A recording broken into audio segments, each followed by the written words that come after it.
अस्सलाम वालेकुम स्टूडेंट्स, उम्मीद है आप सब खैरियत से होंगे। हम बायोलॉजिकल चैप्टर नंबर 1 डिस्कस कर रहे थे। चैप्टर नंबर 1 का आज लेक्चर नंबर 5 है। लेक्चर नंबर 5 में हम ब्रांचेस ऑफ बायोलॉजी को डिस्कस करेंगे। हमारी कुछ ब्रांचेस ऑफ बायोलॉजी रह रही थी, तो आज हम जो नेक्स्ट ब्रांच डिस्कस करेंगे वो है मेरीन बायोलॉजी। मेरीन बायोलॉजी के अंदर हम क्या करेंगे? मेरीन बायोलॉजी के अंदर हम उस लाइफ के बारे में डिस्कस करते हैं जो ओशंस के अंदर मौजूद है। ओशंस के अंदर जो जानदार रहते हैं उनकी ज़िंदगी के बारे में पढ़ा जाता है मेरीन बायोलॉजी के अंदर, कि वो कैसे अपनी ज़िंदगी गुजार रहे हैं, कैसे-कैसे वो मतलब अपने जो प्रोसेस हैं उनके उनसे गुज़रते हैं, कैसे वो साँस लेते हैं, कैसे वो खुराक खाते हैं, इन सब चीज़ों को हम डिस्कस करते हैं। मेरीन बायोलॉजी जो है ये हेल्प देती है कि हम क्या कर सकते हैं, जो ओशंस की बायोडायवर्सिटी है उसको देख सकते हैं कि ओशंस के अंदर कौन-कौन से ऑर्गेनिज़म्स हैं, कैसे-कैसे वो रह रहे हैं। इस तरह से जब हम ओशंस को मेरीन बायोलॉजी के अंदर डिस्कस करते हैं तो हम मेरीन बायोलॉजी की मदद से हम जो ओशंस के अंदर बायोडायवर्सिटी है उसको कंजर्व कर सकते हैं। उसको कंजर्व कैसे कर सकते हैं कि हम मेरीन बायोलॉजी में जो एनवायरनमेंट है ओशंस का उसको डिस्कस करते हैं। ओशंस का जो माहौल है जब हमें वो पता लग जाता है तो हम उसके अंदर रहने वाले जानदारों को बचा सकते हैं, जो उनको खतरात लाक के उनसे उनको बचा सकते हैं। इस तरह से हम मेरीन बायोडायवर्सिटी को बचा सकते हैं मेरीन बायोलॉजी के बारे में पढ़कर। तो इसके अलावा जो नेक्स्ट ब्रांच है हमारी वो है पैथोलॉजी। पैथोलॉजी क्या होती है? बायोलॉजी की वो ब्रांच है जिसके अंदर हम डिजीजेस के बारे में पढ़ते हैं, उनके कॉजेज पढ़ते हैं, उनके इफेक्ट्स पढ़ते हैं कि कोई भी बीमारी जो है वो क्या है, उसकी वजह क्या है, वो किस वजह से हुई है, उसके असरात क्या हैं बॉडी के ऊपर। तो इन सारी चीज़ों के बारे में हम पैथोलॉजी के अंदर पढ़ते हैं। जो पैथोलॉजिस्ट होते हैं वो किसी भी बीमारी के डायग्नोस करते हैं, उसका पता लगाते हैं, उसको रोकते हैं या फिर उसका इलाज करने का काम करते हैं। जैसे कोई भी एक पैथोलॉजिस्ट कैंसर की डिजीज़ है, उसके बारे में डिस्कस करेगा तो वो क्या करेगा, वो देखेगा कि कैंसर की बीमारी कैसे फैल रही है, इसके हमारी बॉडी पे क्या असरात हैं और इसका इलाज कैसे हो सकता है। तो पैथोलॉजी के अंदर हम यही देखते हैं कि कोई बीमारी ये कैसे फैल रही है, उसकी वजूहात क्या हैं, उसके असरात क्या हैं और उसका इलाज कैसे हो सकता है। तो बायोलॉजी के इस ब्रांच के अंदर हम यही पढ़ते हैं। उसके बाद जो नेक्स्ट ब्रांच है बायोलॉजी की वो है इम्यूनोलॉजी।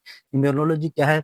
नाम से ज़ाहिर है इम्यून सिस्टम, जो हमने पढ़ा होगा। इम्यून सिस्टम क्या है? हमारे बॉडी के अंदर पाए जाने वाला एक मदाफ़ती निज़ाम है जो बीमारियों से लड़ता है, बीमारियों को ख़त्म करने का काम करता है। बेसिकली जो हमारा पूरा इम्यून सिस्टम है वो व्हाइट ब्लड सेल्स पर मुश्तमिल होता है। जब भी कोई जरासीम हमारी बॉडी के अंदर इंटर होता है तो व्हाइट ब्लड सेल्स उसको दुश्मन के तौर पर लेते हैं और उसके खिलाफ एंटीबॉडीज बनाना स्टार्ट कर देते हैं और उन जरासीमों को मारने का काम करते हैं। इसे इम्यून सिस्टम कहते हैं। तो इम्यून सिस्टम के बारे में ही पढ़ना क्या कहलाता है? इम्यूनोलॉजी कहलाता है। बायोलॉजी की वो ब्रांच जिसके अंदर हम इम्यून सिस्टम के बारे में पढ़ते हैं इम्यूनोलॉजी कहलाती है।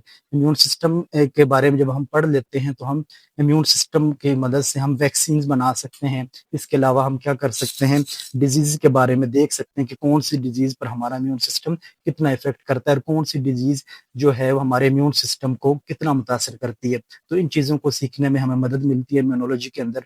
उसके बाद नेक्स्ट ब्रांच जो बायोलॉजी की है वो है फार्माकोलॉजी।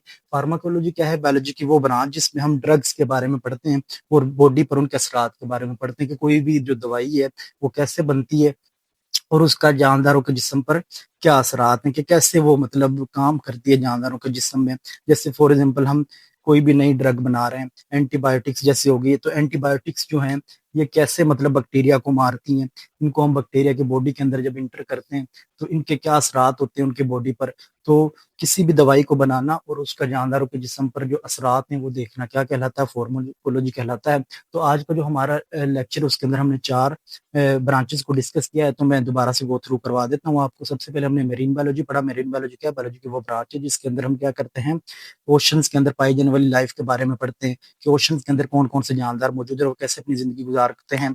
इसके बारे में पढ़ना क्या कहलाता है? मेरीन बायोलॉजी कहलाता है। मेरीन बायोलॉजी की हमें क्या करती है? ओशंस की बायोडायवर्सिटी को समझने में मदद करती है। इसके अलावा हमें जो मेरीन बायोडायवर्सिटी है, जो ओशंस के अंदर जानदार मौजूद हैं उनको कंजर्व करने में हमारी हेल्प करती है। इसके बाद हमने जो नेक्स्ट ब्रांच पढ़ी थी वो पढ़ी थी पैथोलॉजी। पैथोलॉजी के अंदर हम क्या करते हैं, किसी भी बीमारी के बारे में पढ़ते हैं, उसका काज पढ़ते हैं और उसके इफेक्ट पढ़ते हैं और देखते हैं कि कोई भी बीमारी जो है वो किस वजह से हुई है, उसका इलाज कैसे हो सकता है। मतलब बीमारी के बारे में उसके असरात और उसके सिम्टम्स वगैरह देखना और उसका इलाज देखना कि क्या कहलाता है? पैथोलॉजी कहलाता है। उसके बाद जो नेक्स्ट ब्रांच हमने पढ़ी है बायोलॉजी की वो है इम्यूनोलॉजी। इम्यूनोलॉजी के अंदर हम इम्यून सिस्टम के बारे में पढ़ते हैं, इम्यून सिस्टम कैसे काम करता है, इम्यून सिस्टम के अंदर क्या क्या चीजें पाई जाती हैं। ठीक है, तो इन चीजों के बारे में हम पढ़ते हैं। जो इम्यूनोलॉजी है, इम्यूनोलॉजी की मदद से हम किसी भी डिजीज की جو کسی بھی ڈیزیز کا جو اثر ہے مطلب اس کو کتنا کو افیکٹ کر سکتی ہے اس کے بارے میں دیکھ سکتے ہیں امیونولوجی کی مدد سے۔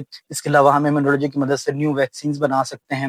اس کے علاوہ ہم یہ دیکھ سکتے ہیں کہ کسی ڈیزیز کے اوپر کون سی جو میڈیسنز ہیں وہ کتنا اثر کرتی ہیں، تو کس طرح سے کسی بھی ڈیزیز سے نپٹا جا سکتا ہے۔ تو ان چیزوں کو سمجھنے میں امیونولوجی ہماری ہیلپ کرتی ہے۔ اس کے بعد ہم نے فارماکولوجی پڑھی تھی۔ فارماکولوجی کیا ہے؟ بایولوجی کی وہ برانچ ہے جس میں ہم ڈرگس کے بارے میں پڑھتے ہیں اور ان کے جانوروں کے جسم پر اثرات کے بارے میں پڑھتے ہیں کہ کوئی دوائی کیسے بنائی جاتی ہے اور جب اس کو جانوروں کے جسم کے اندر انٹر کیا جاتا ہے تو جانوروں کے جسم پر ان کے کیا اثرات ہوتے ہیں۔ تو فارماکولوجی کے اندر ہم ان چیزوں کو ڈسکس کرتے ہیں۔ تو امید ہے آپ سب کو لیکچر کی سمجھ آئی ہوگی۔ تو کسی بھی اسٹوڈنٹ کو اگر کوئی بھی پوائنٹ سمجھ نہ آیا ہو تو وہ کمنٹ سیکشن میں جا کر پوچھ سکتا ہے، تو آپ کو بہترین اس کا جواب دیا جائے گا۔ انشاءاللہ آپ کو ضرور سمجھ آئے گی۔ تو آج کا لیکچر ہمارا یہیں تک تھا۔ نیکسٹ ٹاپک جو ہے وہ ہم کل ڈسکس کریں گے۔ تو اللہ نگہبان۔